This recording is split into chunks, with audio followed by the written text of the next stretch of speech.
ತುಂಬಾ ಚೆನ್ನಾಗಿ ಬಂದಿದೆ, ತುಂಬ ಟೇಸ್ಟಿಯಾಗಿರುತ್ತೆ. ನೀವು ಒಂದ್ಸರಿ ಈ ಥರ ಟ್ರೈ ಮಾಡಿ. ಹಾಯ್ ಫ್ರೆಂಡ್ಸ್, ಕಿಣಿ ಬಂಗಾರ ಅಡುಗೆ ಮನೆಗೆ ಸ್ವಾಗತ. ಇವತ್ತೇನು ಮಾಡೋದು ಅಂತ ನೋಡೋಣ ಬನ್ನಿ. ಮಂಡಕ್ಕಿ ಪೇಡ ಮಾಡ್ಕೊಬಿಡೋಣ. ಮಂಡಕ್ಕಿ ಪೇಡ ಮಾಡೋದಕ್ಕೆ ಕಡಲೆಕಾಯಿ ಬೀಜ ಹುರ್ಕೊಳ್ಳೋಣ. ಬಿಟ್ಟು ಸಣ್ಣ ಮೀಡಿಯಮ್ ಫ್ಲೇಮಲ್ಲಿ ಕಡಲೆಕಾಯಿ ಬೀಜ ಹುರ್ಕೋಬೇಕು, ಕಪ್ಪಗೆ ಮಾಡಬಾರ್ದು.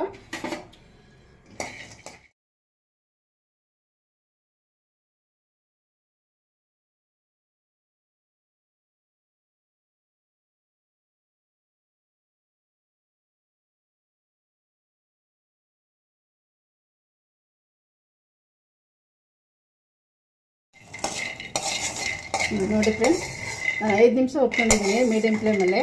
ಜಾಸ್ತಿ ಇಟ್ಕೊಂಡ್ರೆ ಕಪ್ಪ ಹುಡ್ಕೊಂತ ನಿಧಾನಕ್ಕೆ ಹುಡ್ಕೊಂಡು ಒಂದು ಕಪ್ಪಾಗಿ ಎಲ್ಲ ಚೆನ್ನಾಗಿ ಓದಿದೆ. 5 ನಿಮಿಷ ಮೀಡಿಯಮ್ ಫ್ಲೇಮಲ್ಲಿ ಹುಡ್ಕೋಬೇಕು.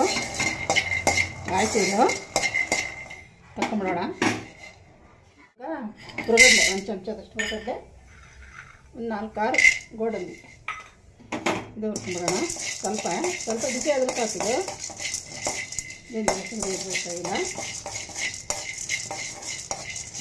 ಆಯಿತು,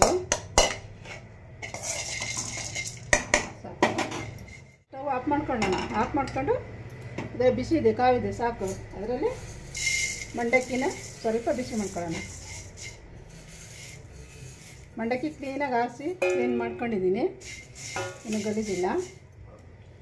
ಸ್ಟವ್ ಹಚ್ಚೋದನ್ನು ಬೇಕಾಗಿದ್ದಕ್ಕೆ ಅದೇ ಬಿಸಿಯಲ್ಲಿ ಕಾವಲ್ಲೇ ಸ್ವಲ್ಪ ಬೆಚ್ಚಗಾದರೆ ಸಾಕು.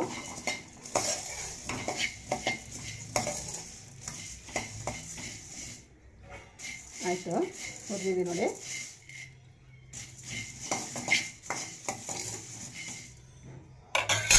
ಇವಾಗ ಕಡಲೆಕಾಯಿ ಬೀಜನೆಲ್ಲ ಸಿಪ್ಪೆ ತಗೊಂಡ್ಬಿಡ್ತೀನಿ. ಕಡಲೆಕಾಯಿ ಬೀಜ ಎಲ್ಲ ಸಿಪ್ಪೆ ತಗೊಂಬಿಡೋಣ. ಒಂದೊಂದಾಗೆಲ್ಲ ಸಿಪ್ಪೆ ತೆಗೆದುಬಿಡೋಣ. ಆಯಿತು, ಮಿಕ್ಸರಲ್ಲಿ ಹಾಕಿಬಿಡೋಣ ಮಂಡಕ್ಕಿ ನಾನು ಇದರಲ್ಲಿ 1.5 ಬೌಲ್ ತೊಗೊಂಡಿದ್ದೀನಿ. ಕಡಲೆಕಾಯಿ ಬೀಜ ಎಲ್ಲ ಬಿಡಿಸಿ ಈ ಥರ ಮಾಡಿಟ್ಕೊಂಡಿದ್ದೀನಿ, ಸಿಪ್ಪೆ ಎಲ್ಲ ತೆಗೆದಿಟ್ಕೊಂಡಿದ್ದೀನಿ. ನುಣ್ಣು ಮಾಡ್ಕೊಳ್ಳೋಣ. ಇವಾಗ ಕಡಲೆಕಾಯಿ ಬೀಜ ಎಲ್ಲ ರುಬ್ಕೊಂಡ್ಬಿಡೋಣ. ಕಡಲೆಕಾಯಿ ಬೀಜ, ಹುರುಗಡ್ಲೆ, ಗೋಡಂಬಿ ಜಾರಿಗೆ ಹಾಕ್ಕೊಂಬಿಡೋಣ. ಸಪ್ರೇಟಾಗಿ ರುಬ್ಕೊತಾ ಇದ್ದೀನಿ. ಮಂಡಕ್ಕಿ ನುಣ್ಣಗಾಗಿದೆ, ಇವಾಗ ಜಲ್ಡಿ ಮಾಡ್ಕೋಬೇಕು. ಮಂಡಕ್ಕಿ ಜಲ್ಡಿ ಮಾಡ್ಕೊಳ್ಳೋಣ.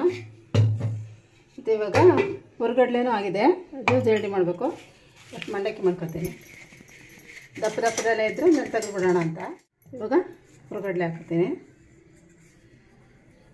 ಕಡಲೆಕಾಯಿ ಬೀಜ, ಹುರುಗಡ್ಲೆ ಜಲ್ಡಿ ಮಾಡ್ಕೊಳ್ಳೋಣ. ನಾವು ಸಾಕು, ಇವಾಗ ಹಾಕಲ್ಲ ಮಿಕ್ಸಿಗೆ.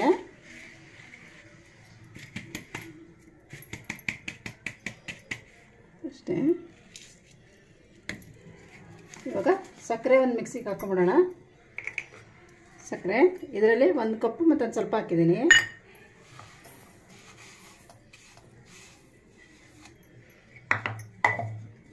ಎರಡು ಏಲಕ್ಕಿನೂ ಬಿಡಿಸಿ ಇದರೊಳಗೆ ಹಾಕೊಂಡ್ಬಿಟ್ಟಿದ್ದೀನಿ.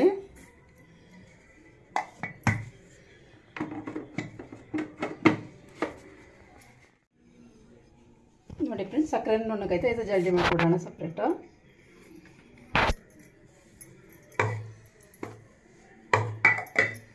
ಜಲ್ದಿ ಇಟ್ಕೊಳ್ಳೋಣ. ದಪ್ಪ ಸಕ್ಕರೆ ಎಲ್ಲ ಮೇಲೆ ಬಂದುಬಿಡಲಿ. ಎಷ್ಟು ನುಣ್ಣು ಮಾಡ್ಕೊಂಡಿದ್ದೀನಿ ಅದು ಇದೆ ನೋಡಿ, ದಪ್ಪ ಸಕ್ಕರೆ. ಇದೇನು ವೇಸ್ಟ್ ಆಗಲ್ಲ, ತಿನ್ಬೋದು ಹಂಗೆ. ಕಡಲೆಕಾಯಿ ಬೀಜದ್ದು ಇವಾಗೆಲ್ಲ ಮಿಕ್ಸ್ ಮಾಡ್ಕೊಳ್ಳೋಣ. ಎಷ್ಟು ಬೇಕು ಹಾಕಿ. ಸಕ್ಕರೆ ನೀವು ನೋಡಿ ಹಾಕೊಳ್ಳಿ, ಸಿಹಿ ಎಷ್ಟು ಬೇಕು ನೋಡಿ ಹಾಕ್ಕೊಳ್ರಿ. ನಾನು ಇದರಲ್ಲಿ 2 ಕಪ್ಪು 1.5 ಕಪ್ಪು ಮಂಡಕ್ಕಿ ಹಾಕಿದ್ದೆ. ಇದು 1 ಕಪ್ಪು ಮತ್ತೊಂದು ಸ್ವಲ್ಪ ಸಕ್ಕರೆ ತಗೊಂಡಿದ್ದೆ.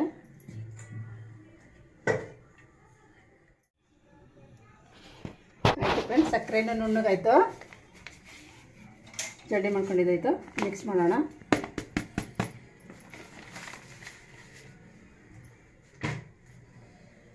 ಇವಾಗ ಇದಕ್ಕೆ ಒಂದು ಚಿಟಿಕೆಯಷ್ಟು ಉಪ್ಪು ಹಾಕಬೇಕಿತ್ತು, ಆದರೆ ಹಾಕೋದಿಲ್ಲ. ಏನಕ್ಕೆಂದರೆ ಕಡಲೆಪುರಿ ಸ್ವಲ್ಪ ಉಪ್ಪಿತ್ತು, ಅದಕ್ಕೆ ಇಲ್ಲಿ ಚೆನ್ನಾಗಿ ಮಿಕ್ಸ್ ಮಾಡ್ಕೊಳ್ಳೋಣ. ತುಂಬ ಚೆನ್ನಾಗಿ ಬರುತ್ತೆ ಈ ಥರ ಸ್ವೀಟು. ಬೇಕ್ರಿಯಲ್ಲಿ 250 ರೂಪಾಯಿ ಕೆಜಿ ಇರುತ್ತೆ ಈ ಥರ ಸ್ವೀಟು. ಅದನ್ನು ಮನೆಯಲ್ಲೇ ನಾವು ಮಾಡ್ಬೋದು ಈಜಿಯಾಗಿ, 10 ನಿಮಿಷಕ್ಕೆಲ್ಲ ಆಗುತ್ತೆ. ನೀರು ನೋಡ್ಕೊಂಡು, ತಣ್ಣೀರೇ ಸಾಕು, ನೀರು ನೋಡ್ಕೊಂಡು ಹಾಕಬೇಕು, ಜಾಸ್ತಿ ಹಾಕೋಂಗಿಲ್ಲ. ಸಕ್ಕರೆ ಇರುತ್ತಲ್ಲ ಅದರಲ್ಲಿ, ಅದು ಕರಗಿ ನೀರಾಗುತ್ತೆ, ನೋಡ್ಕೊಂಡು ಹಾಕ್ಕೊಂಡು ಕಲಿಸ್ಬೇಕು. ಚಪಾತಿ ಹಿಟ್ಟಿನ ಅದಕ್ಕೆ ಕಲಿಸ್ರಿ ನೋಡಿ. ನೀವು ಸ್ವಲ್ಪ ನೀರು ಹಾಕಿದ್ರೆ ಸಾಕು, ಸಕ್ಕರೆ ಇರೋದ್ರಿಂದ ಬೇಗ ಇದಾಗ್ಬಿಡುತ್ತೆ. ಚೆನ್ನಾಗಿ ಕಲಿಸ್ಕೋಬೇಕು. ಹಿಂಗೆ ಪೇಡ ತುಂಬಾ ಸೂಪರಾಗಿ ಬರುತ್ತೆ ಈ ಥರ. ನಾನು ಬೆಳಗ್ಗೆ ಮಾಡಿ ತಿಂದು ನೋಡಿ ಮತ್ತೆ ಇವಾಗ ಮತ್ತೆ ನಿಮಗೋಸ್ಕರ ವೀಡಿಯೋ ಮಾಡಿ ತೋರಿಸ್ತಾ ಇದ್ದೀನಿ. ಆವಾಗವಾಗ ಮಾಡ್ತೀವಿ ಈ ಥರ ಸ್ವೀಟು. ಚೆನ್ನಾಗಿ ಕಲಿಸ್ಕೊಳ್ಳೋಣ. ಸ್ವಲ್ಪ ನೀರು ಹಾಕೋಣ ನೋಡಿ. ಒಂದು 2 ಚಮಚದಷ್ಟೇ ಹಾಕಿದ್ದೀನಿ ನೀರು ನಾನು. ಮತ್ತು ಒಂದೇ ಸರಿ ಜಾಸ್ತಿ ನೀರು ಹಾಕೊಂಬಿಟ್ರೆ ನೀರಾಗ್ಬಿಡ್ತಿದ್ದು. ಸಕ್ಕರೆ ಹಾಕಿರೋದ್ರಿಂದ ಅದು ಗಟ್ಟಿಯಾಗೋದಿಲ್ಲ ಆಮೇಲೆ.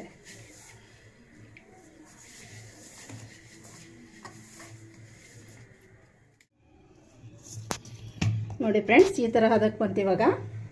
ಅದಕ್ಕೆ 1 ಚಮಚದಷ್ಟು ತುಪ್ಪ ಹಾಕೊಂಬಿಡೋಣ. ತುಂಬಾ ಸೂಪರಾಗಿ ಬರುತ್ತೆ.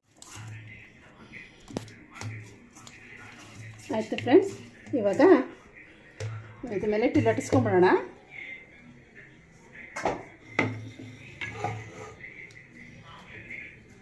ಎರಡು ನಿಮಿಷ ಲಟ್ಟಿಸ್ಕೊತೀನಿ.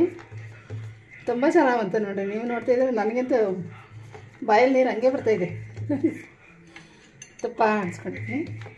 ಎಷ್ಟು ದಪ್ಪ ಬೇಕೋ ಅಷ್ಟು ದಪ್ಪ ಮಾಡ್ಕೊಳ್ಬೇಕು. ಲಟ್ಸೋದೇ ಬೇಡ ಅನಿಸುತ್ತೆ, ಕೈಯಲ್ಲೇ ಮಾಡ್ತಿದ್ದೀನಿ. ತುಂಬ ಚೆನ್ನಾಗಿ ಬರುತ್ತೆ. ಲಟ್ಸಲ್ಲ ಇವಾಗ ಬೇಡ, ಕೈಯಲ್ಲೇ ಮಾಡ್ಕೊಂಬಿಟ್ಟೆ. ಸ್ವೀಟ್ ತುಂಬ ಚೆನ್ನಾಗಿ ಬಂತು. ನಿಮ್ಮ ಮನೇಲಿ ಒಂದ್ಸರಿ ಈ ಥರ ಮಾಡಿ ನೋಡಿ ತಿನ್ನಿ. ಆಮೇಲೆ ಬೇಕ್ರಿಯಲ್ಲಿ ತೊಗೊಂಡು ತಿನ್ನಿರಿ ನೋಡಿರಿ, ಏನೂ ವ್ಯತ್ಯಾಸ ಇರಲ್ಲ, ಸೇಮ್ ಇದೇ ಥರ ಇರುತ್ತೆ. ತುಂಬ ಸೂಪರಾಗಿ ಬರುತ್ತೆ ಈ ಥರ ಮಂಡಕ್ಕಿ ಪೇಡ. ನಮ್ಮನೆಗೆ ಎಲ್ಲರೂ ಇಷ್ಟಪಟ್ಟು ತಿಂತಾರೆ ಈ ಥರ. ಕಟ್ ಮಾಡ್ಕೊಂಬಿಡೋಣ. ನಮ್ಗೆ ಯಾವ ಥರ ಬೇಕೋ ಆ ಥರ ಕಟ್ ಮಾಡಬೇಕು. ಮತ್ತು ನಮ್ಗೆ ಎಷ್ಟು ದಪ್ಪ ಬೇಕೋ ಅಷ್ಟು ದಪ್ಪ ಮಾಡ್ಬೋದು. ಇನ್ನೂ ಬೇಕೋ ತೆಳ್ಳಗೆ ಮಾಡ್ಕೊಬೋದು. ನಾನು ಇಷ್ಟು ದಪ್ಪ ಮಾಡಿ ಇಟ್ಕೊಂಡಿದ್ದೀನಿ. ಕಟ್ ಮಾಡೋಣ.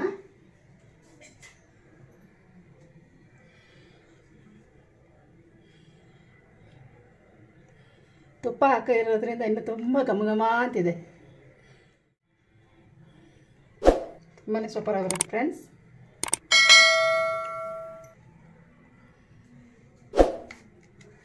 ನಮ್ಮನೇಲಿ ಕಟ್ ಮಾಡೋದಿಲ್ಲ, ಅದಕ್ಕೆ ಚಾಕುದಲ್ಲಿ ಮಾಡ್ತಾಯಿದ್ದೀನಿ.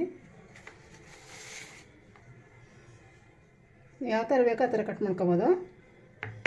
ಇನ್ನೂ ಸ್ವಲ್ಪ ಆರಕ್ಕೆ ಬಿಟ್ಟರೆ ಇನ್ನೂ ಸ್ವಲ್ಪ ಗಟ್ಟಿ ಆಗುತ್ತೆ ಅದು.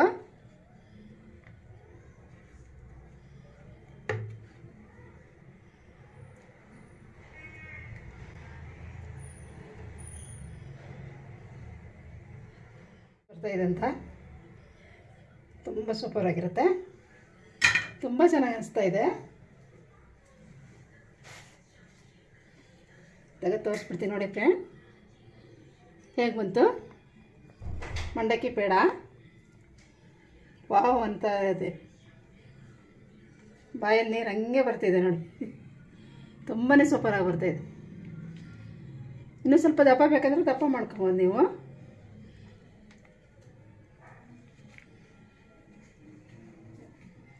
ತುಂಬ ಚೆನ್ನಾಗಿ ಬಂತು.